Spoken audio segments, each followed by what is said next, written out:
Top diplomats convening in Vienna in a meeting initiated by Tehran to discuss the future of the 2015 nuclear deal.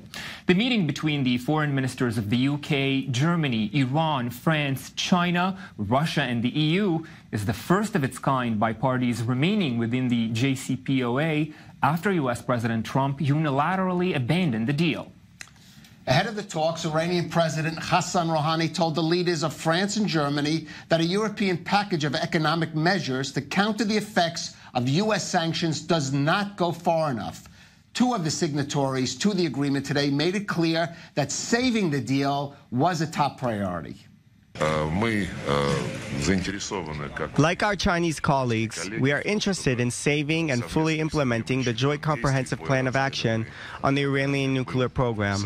The situation is complicated, but we are committed, just like China and other participants of this agreement, to international law and the decisions of the UN Security Council, which made this plan a part of international law. We will not be able to compensate for everything that arises from companies putting out of Iran, which feel their American business threatened by sanctions. We advise companies which still want to invest. We would like to keep payment options open and create securities with an extended mandate of the United Nations. But because of US sanctions, the situation has become difficult. But we try to make clear to Iran that completely abandoning the deal would cause even more harm to Iran's economy. Well, we're going to be speaking now with Negar Mortazavi. She is the correspondent in Washington for Iran International. But first, let's go to London and speak with Davis Lewin, Associate Director of the Friends of Israel Initiative. Davis, I guess the big question is here at this stage, can the deal be saved? And maybe more importantly, should it be saved? Of course the deal can't be saved, and frankly it is one of the grimmest, most immoral spectacles to see the European nations, led by the Germans and Federica Mogherini and the EU institutions, rush headlong to side with Iran over the Americans. The deal was a terrible deal from the beginning. It didn't do what it was supposed to do. It was sold on a pack of lies that wasn't delivered by the Obama administration and would not have prevented the Iranians from being able to reach many of the targets that they want to reach. And even while the deal was in place, they were able to forge ahead. And you know, never mind the nuclear program, the brutality that they've brought to bear across the Middle East. Any idiot can see that this has to be rolled back, and any idiot can see that the way that Iran has conducted itself is not fit to try and make deals with a regime such as this. In fact, the people of Iran themselves, who are not idiots, are standing up to this on the streets every day in that way, and we are seeing these protests spread because the regime is an illegitimate regime that tortures its own people, tortures the people of Syria, and so on and so forth. A terrible deal with a terrible regime, and President Trump has done absolutely the correct thing to kill this deal with this awful regime, and it is inexplicable, neither in terms of diplomatic strategy and certainly not in terms of morality, how the Europeans have ended up in this situation. Let's bring in Negar in D.C. And Negar, the President Hassan Rouhani, saying today that those packages offered by the allies don't go far enough. Considering the pressure Iran is under at this point, is it realistic of him to hope for more? I think, well, obviously Iran is trying its own cards and putting as much pressure as possible until the upcoming deadline coming up in August, and then the next one, the important deadline, coming up in November when the U.S. sanctions are going to take effect. So I think it's natural for the Iranians to try to put as much pressure as they can on Europe, while the U.S. government is also putting pressure on Europe. And basically, at the end of the day, let's say the ball is still in Europe's court to see how much they can offer and how far they can go under U.S. pressure to basically compensate for what Tehran is asking for. I don't think it is very realistic to expect a full compensation under such pressure from U.S. sanctions, considering the fact that a lot of these companies are just private European companies that are not going to make decisions based on political statements from the European governments, but based on economic and financial pressures from the U.S. government, the world's largest economy.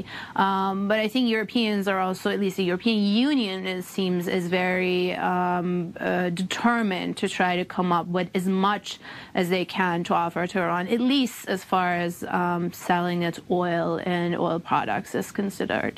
Davis, back to you in London, and the main concern for those European allies and others that are meeting in Vienna is that Iran will not keep up its part of the deal if they don't offer it something after the U.S. pulled out. You don't think they're right in their concern?